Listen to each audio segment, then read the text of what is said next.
বাংলাদেশে এই সরকার আসার পর্যন্ত ইসলামী শাসনতন্ত্র আন্দোলন ছিল।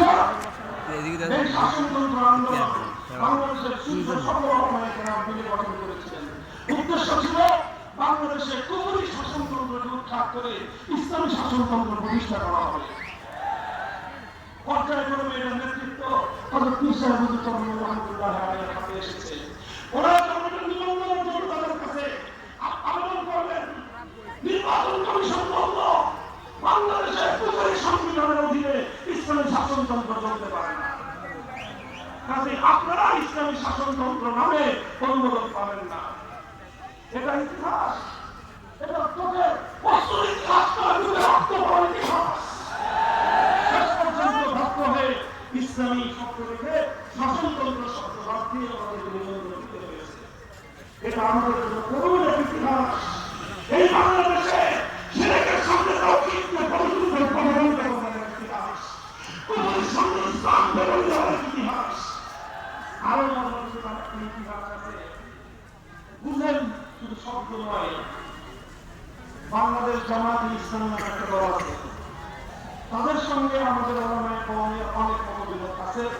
সেই মতবিরোধের জায়গাগুলো একটা ভিন্ন জায়গা, কিন্তু একটা জায়গায় আমরা সকলে একমত, সেটা আল্লাহর জন্য আমরা আল্লাহর হুকুমত চাই। আমরা আল্লাহর জন্য ইসলামের হুকুমত চাই। এই বাংলাদেশ জামায়াতে ইসলামীকে বাংলাদেশের সর্বোচ্চ আদালত হাইকোর্ট থেকে তাদের নিবন্ধন বাতিল করে দিল। কেন বাতিল করলো? ৭১ সালের তাদের বিতর্কিত ভূমিকার কারণে না, ৭১ মুক্তিযুদ্ধের ভূমিকার কারণে নয়। তাহলে কেন আম্বের ক্রান্তি মাসুম মানে না, তাহলে ক্রান্তি নেয়ার হক নিয়ে তারা আলোচনা আছে, এই কারণে না, এই সকল কারণে নয়। বাংলাদেশ জামায়াতে ইসলামী নিবন্ধন বাতিল ঘোষণা করেছিল হাইকোর্ট শুধু এই কারণে যে তাদের সংবিধানে আল্লাহর সার্বভৌম ক্ষমতার কথা বলা হয়েছে, তাদের সংবিধানে তাওহীদের কথা আছে। অর্থাৎ আদালত বলতে চায় বাংলাদেশে শিরকের রাজতন্ত্র চলবে, শিরকের তন্ত্র চলবে, বাংলাদেশে কুফরি সংবিধান চলবে, আল্লাহর সার্বভৌমত্বের কথা বলা যাবে না। বলেন, এই ঘটনার পরেও এদেশের লক্ষ লক্ষ মুসলমান এখন আমরা উপর দিয়ে বিচরণ করি, এটা আমাদের জন্য অনেক বড় একটা কষ্টের বিষয়, ভুলার একটা বিষয়। আপনারা হৃদয়কে অনুভব করেন কিনা আমি জানি না। বলবেন হুজুর এই সকল টাকা কেন ভাবতেছেন, এই ইসলামী সম্মেলন রাজনৈতিক আলাপ কেন করেন?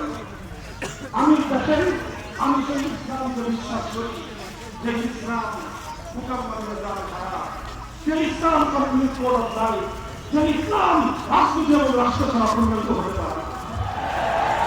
কাজেই রাজনীতি আমাদের কাছে আসবে, রাষ্ট্র ব্যবস্থায় কুফরি সংবিধানের বিরুদ্ধে আমাদের বলতেই হবে, আমরা বলতেই থাকবো। আল্লাহ বললে আল্লাহ খেলাফত কায়েম করবো, না হয় সাহায্যে রক্ত দিব, সাহায্যে রক্ত দেব।